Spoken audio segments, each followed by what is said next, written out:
go? Yep. Woohoo. Luke. Welcome to the room. Oh, someone plug it off. Cat is shut. Sean may be back for a while. Okay, we can start. So you've done the kayaking challenge. How did you find the challenge? Yeah, it was good. I expected it to be a bit tougher, to be honest. What's the time now? I think it's about 10:30. Excellent. That's the hardest trip I've ever done in a kayak, or on foot, or on a motorcycle. All in all, quite tough then? Yeah, nice. How did you find the challenge? Lee, how you doing? I'm marvellous. I'm exhausted, cold, and chasing after stuff along the beach. Nice. Tomo, still alive? Yeah, just about. Feeling alright, pretty knackered. I think that's going to be the longest stretch that we do, hopefully. Be good to... Kayaking at night, boys, what do we think? Not a good idea. Probably the most scared I've probably been in a long time.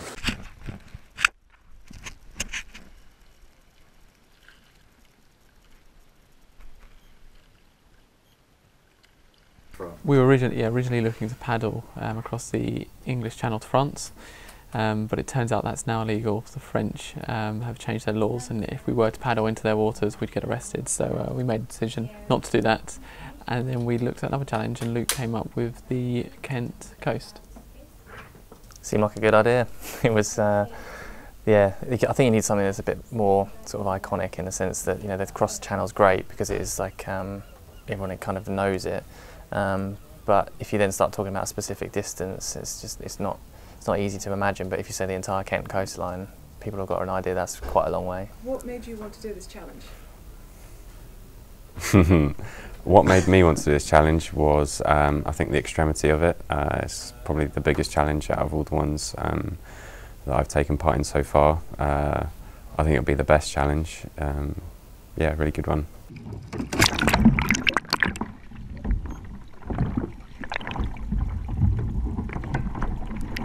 I never kayaked before when we came up with it, so it started off at 20 miles and now it's 150 miles around the Kent coast, and I didn't. It's something that at the time when we came up with the idea, I didn't think I could ever complete it, so I knew it'd take a lot of training to do and hard work. Since then we've been training quite hard, and hopefully it's we're ready to take it on. Oh, we've done loads of training for this. We've been training. Have we though? Well, yeah, we have. most of us have, Tom. Yeah.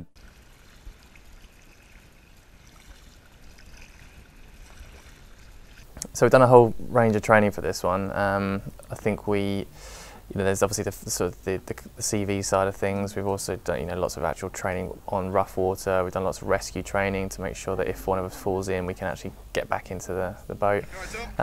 We've also done lots around kind of navigation as well, so looking at understanding tides and the weather patterns and things like that, because you're quite vulnerable when you're on the sea. So actually it's not, a lot of this is not just the physical side of things, it's actually being aware of the surroundings and making sure that if something goes wrong, you know how to deal with it in that situation. Yeah, it's not even just the physical actually using the kayaks that we've had to kind of become more adept at. It's also things like drinking and eating whilst you might be out at sea, making sure that you're keeping yourself fueled up and ready to go. So there's lots of things that have kind of been part of the training that are not as overly obvious from the start when you're doing such a long challenge. I'm Rob Davis, I manage Sea Point Canoe Centre.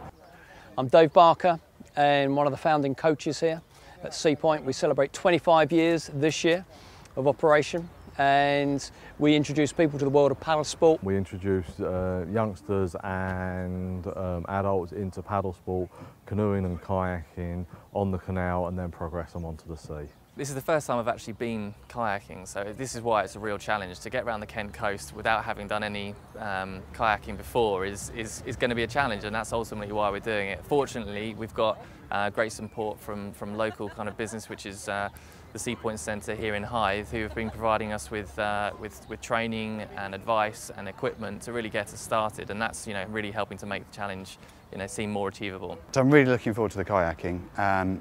It's 150 miles. It's going to be a real struggle, but taking it on on board, really learning a lot and really enjoying all the time we're out on the sea. I think for a lot of sea paddlers or people touring in general, they get so worn out and it's unnecessary. It's like a Duracell battery. If you get the right ingredients, the body boat blade, you can go further, longer, without wear and tear on the body. So the concept of Challenge SGM is that Sleeping Giant Media will help fund people to do various challenge events that they may not be able to afford themselves. So by doing that, they can then raise a lot more money for our chosen charity. In this case, it's Combat Stress. So we're supporting Combat Stress, which is the leading mental health charity for veterans across all armed forces. And we're supporting them because they do a lot of good work. They do need a lot of money. They spend over £14 million a year looking after veterans. So any money we can raise is going to really help them. It's been great. It's been great getting out on the water with you guys, and you guys have really progressed on really well. And your challenge is looking like it's going to go on really well. I think you're going to make it, yeah.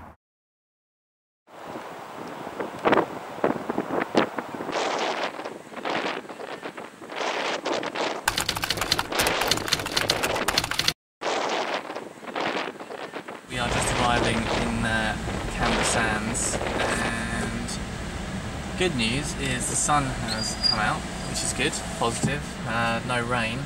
However, really windy, which is, I would actually say if you had a choice of kind of wind or rain, I would actually choose rain, because it does look really windy, which can affect obviously the waves and the choppiness of the sea, so it could be interesting. Day one we left Camber Sands around 4 o'clock or just before 4, quarter to 4. Wind was really strong, I think it was 25 miles an hour. It was off to sea, so the waves were coming inshore and they were breaking pretty hard against us. I don't know how we managed to all stay in the boat but we had to make quite a bit of time because we only had a 1 hour window whilst the lid ranges were closed for firing. We had to make about 8k in that 1 hour period, which somehow we did. Not quite sure how we managed it, and with staying in the boat, but we got to Dungeness Point in good time.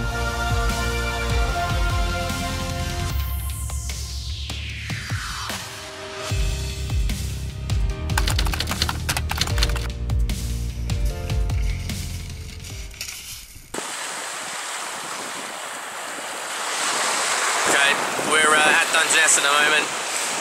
Done about 4 hours, something like that? No, hang on. 3 hours, 2 hours, can't remember now. Anyway, we're at Dungeness. Got to head that way, over towards Folkestone. Sunset's 8:36, so we really got to move. It's 6 o'clock now. So we're probably going to do the last bit at night and hopefully make Folkestone. But we shall see. The other option is to bail out and head for Hythe. I think the objective mainly is to get past the ranges, so fingers crossed we can do that. So basically we're going straight from Dungeness Point to Folkestone, which is about sort of 4.5 hour open water kind of stretch, which is the biggest open water stretch that we had. And because we had to wait for the gun ranges, we did this a lot later in the day than we'd hoped. So what it meant was actually that we then finished the last part of that, so probably the last hour, maybe hour and a half in the dark, which was with the waves also quite rough at that point as well. So actually was really tough and definitely stretched us mentally, physically, skill level wise, to then try and find somewhere in the dark to land, nearly going over rocks, to then find a camping place on the Warren in Folkestone. Okay, so day one over, and it was the toughest day of any form of event thing I've ever done in my life, and also terrifying towards the end. As you can see, got a torch on. It is in fact pitch black outside. I think the time is something like 12. No, what's time? 10, I don't know, 10 o'clock, 10:30, something like that. Yeah, we just pitched up the tents, just getting ourselves sorted out, so I just managed to put the old sleeping bag out, which is pretty cool. Quite excited about getting into that a bit later on.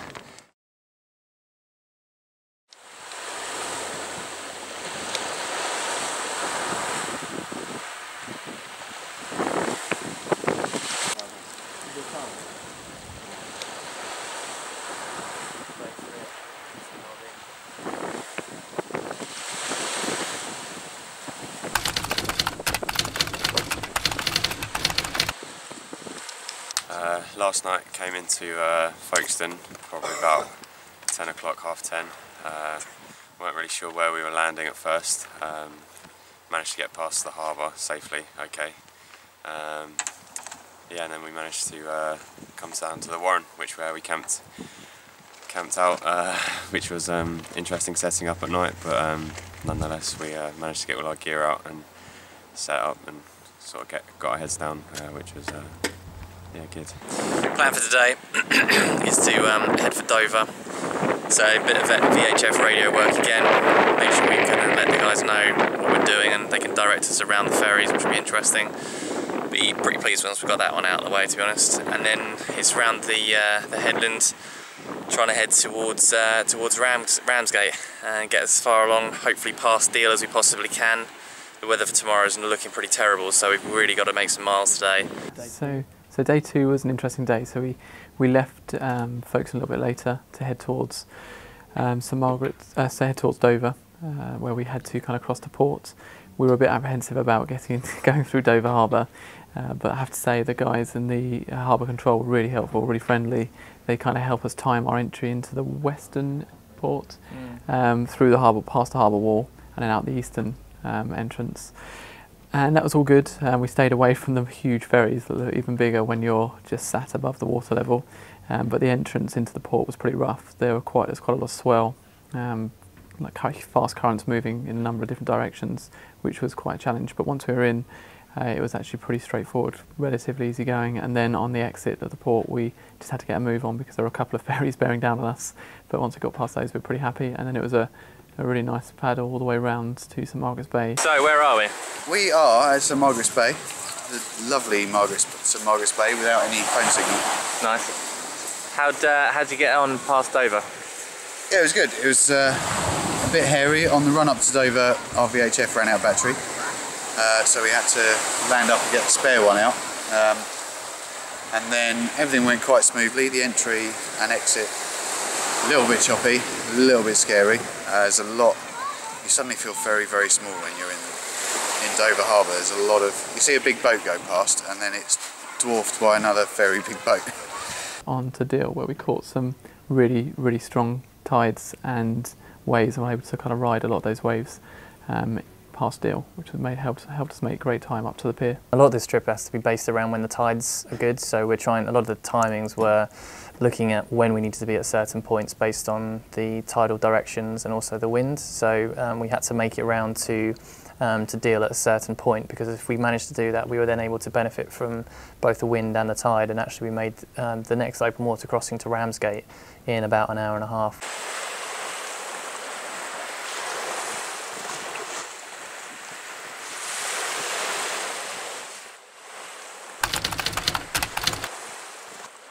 So we are now in Ramsgate. Who would have thought that? We made really, really good time. So we set off this morning from Folkestone, sort of just past Folkestone Harbour.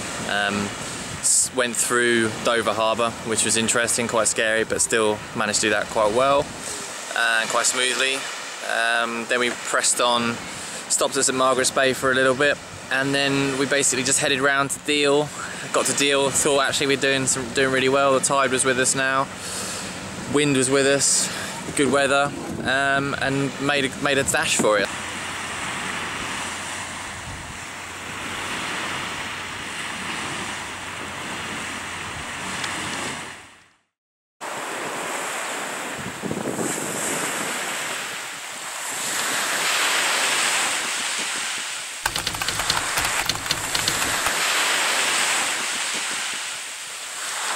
Time is 10 minutes past 7. We are in Ramsgate. We're just about to hit the water. The weather is looking really bad a bit later on in the day, so we're going to try to press on now, see if we can get round the headland, where hopefully we'll be a little bit sheltered from the wind.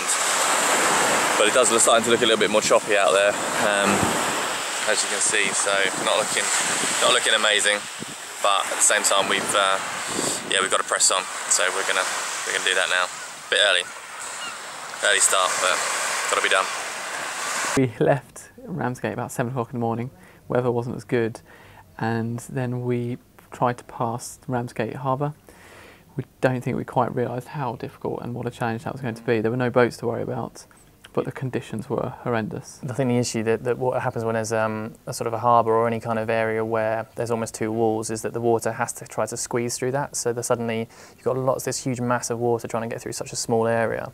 So it speeds up and gets rougher and things like that. And we had rain, wind, all this water trying to get through the harbour. And we're trying to go across it. So again, you've got the waves coming from the side, which makes it really challenging to try to stay in the boat because they're not very stable from the side. Obviously the stability is the length, and we're trying to cross it, which made that really tough. And again, no idea how we managed to stay in the boats for that bit either. And, there are a lot of rocks at that bit, so had we come out, we probably would have lost the boats. Yeah. Side rain, how dreary it looks over there. See what? What? No, you cannot.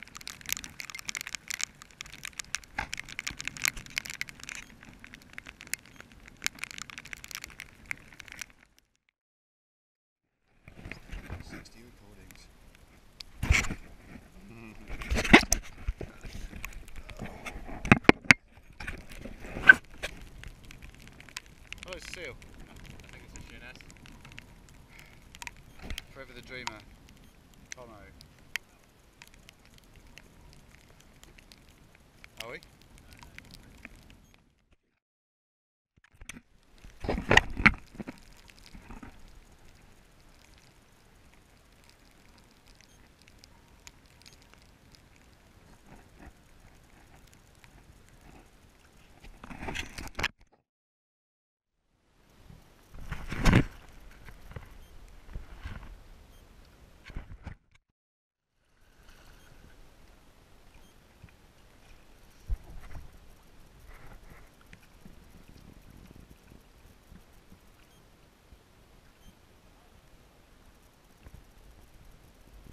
Down the Kayak on actually. Then up towards Margate. Yeah, that was an interesting day. Again, we had at that point we had the tide against us, a lot of wind and rain. Probably one of the hardest physical stretches I think of the trip. It was pretty relentless again, and we were very cold, wet. At this point, it was still only about 9:30 in the morning, so nothing had really warmed up. We hadn't really gotten going, and in the end, we stopped on Margate Beach for an hour, try and go and warm up whilst we waited for the tide to change. Before we headed out again up the coast towards, to try and get round towards Whitstable.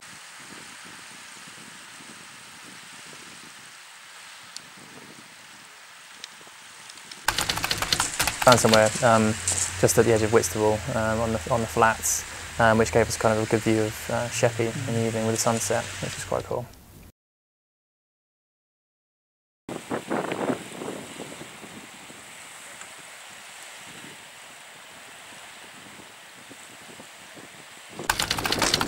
Okay, so day 4. We are in Whitstable at the moment, just turned 7 o'clock. We've been up since 6, packing everything away. I just want to show you some of the stuff that goes into the boat, or how much space we've actually got. So there's like the little area that we've got stowaway. In that one I've got my my laptop, which was actually really useful. We used last night to look at the tidal flows for the island that we're about to travel towards in a minute.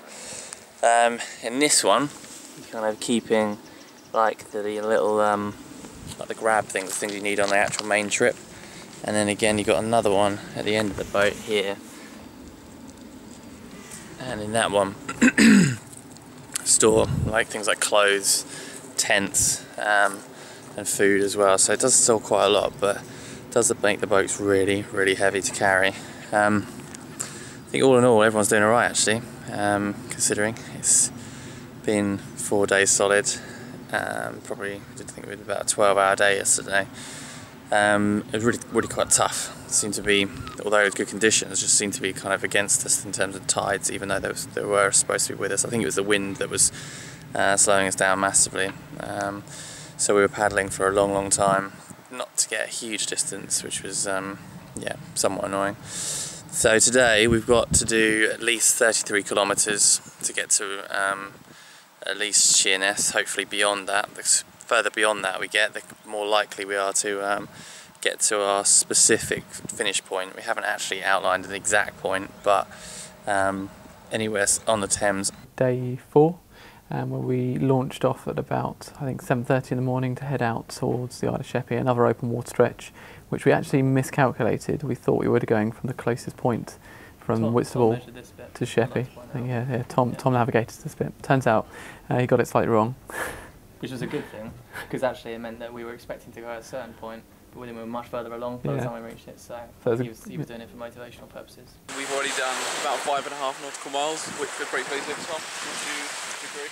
Yeah, it's pretty good. It's good to know that we've done more than we anticipated. And that's going good. Yeah, cool.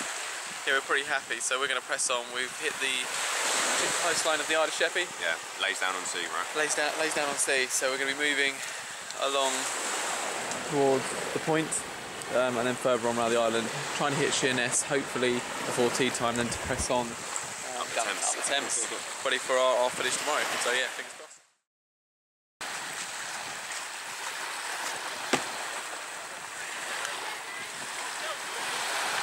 Okay, whereabouts are we? We're currently just docked into Sheerness, had some lunch, stopped off at Tesco just to get some food, some supplies for the night, just to carry us over through till tomorrow.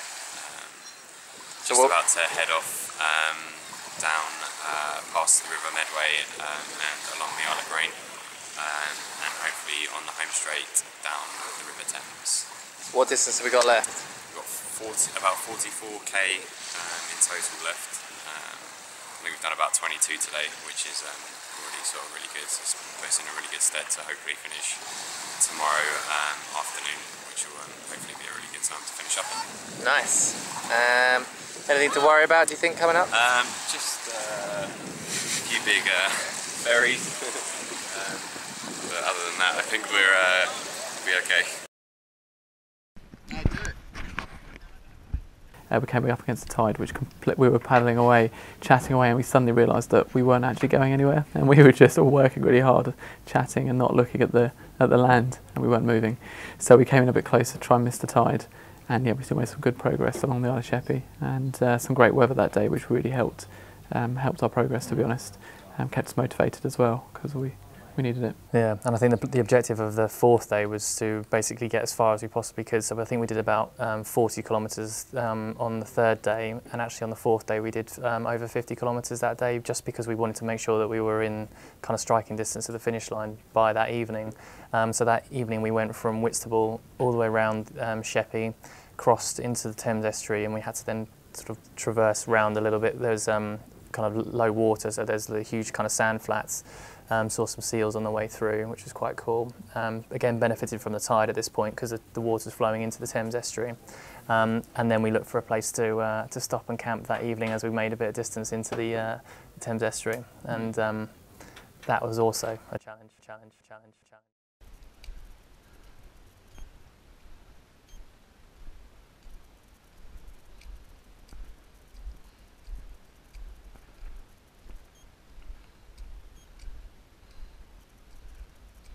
So we were looking for a place to stop, and we picked a spot that was vacated by a few seals once we got close.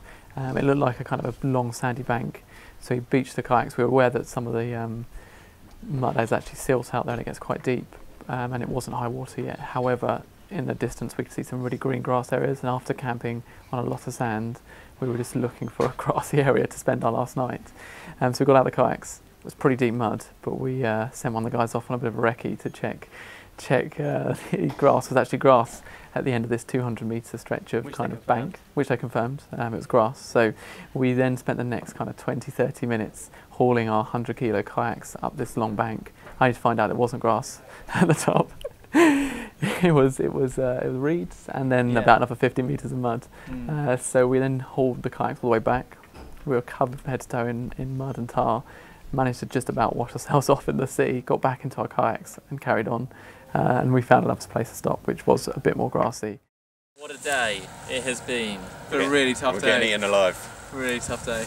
So basically, we were finishing the day, and it was looking like a perfect end to the penultimate day, just line ourselves up for a nice easy finish. And and then we decided to take a good 200, well no, probably 400 metre stroll across mud that's about that deep with a kayak that weighs probably twice our own body weight. So that was a good end. Then when we got to the end of that, realised that we couldn't camp there, dragged them all the way back, then got back in them, and then we've got here, which I can only assume is in fact some sort of party area for mosquitoes. It's like the sort of 18 to 30 club for mosquitoes, because going absolutely mental for us. Capital city. Yeah. Other than that, plus that was a day after kayaking, what, 50 kilometres? I don't know, we need to do the maths on it, but it was a big day. It was a big day. It was a big day. We started in Whitstable. We went round the entire Isle of Sheppey, and we are now... Across the Medway? Yeah, across the Medway. We are now... Opposite Gravesend. Opposite Gravesend.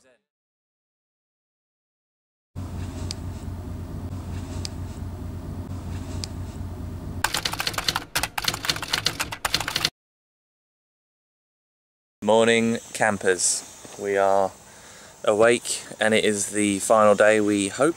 Lee, how are you feeling about this morning, mate? I'm feeling marvellous. I'm really looking forward to finishing. Good night. Mud flat, however, is going to be one hell of a challenge to start with. Our tent's in the background over there. You can see the destination in the background as well, so that's where we've got to head tomorrow, in a minute. We're going to pack the tents up as we do, and then load them up the kayaks and head off, and hopefully finish at Erith at around 11 o'clock. So the time now is 20 past 6. We should be on the way by about 7:30, which gives us hopefully plenty of time to get there. The downside, however, is we've woken up this morning after having kind of had to rush to pick this location before the tide came in, and you'll see there's a huge sandbank. So if you can see where those poles are in the water, just before that you see where the start of the sandbank kicks in. Now that sand is possibly the most disgusting sand. The reason we know this is because we spent probably 20 minutes trying to get through it last night. Not this bit, another bit around the corner. So we really don't want to have to walk through that in order to start this this day. Hopefully the tides can come in enough so that we don't have to go through so much, but yeah, we shall see. As I said, every single day we've been on this, there has been some sort of challenge, whether it's been sunny, rainy, windy, whatever. There's always been one moment of the day where it's like, this is annoying, this is challenging. So maybe this one's the first one of the day, maybe, hopefully, it's the only one of the day, and the rest of it will be plain sailing. We shall see. The tide's coming in, but not as fast as we were hoping it would do, or expected it to at this point. So we've still got a bit of a sandbank to approach, so we're going to try to then take the kayaks down onto the beach and then scuttle them across with our hands to try to avoid getting our feet and knees, legs and everything muddy like we did yesterday. So it's going to be an interesting start to the day, but hopefully it is just 3 hours away from the finish line, so fingers crossed the rest of it is easy.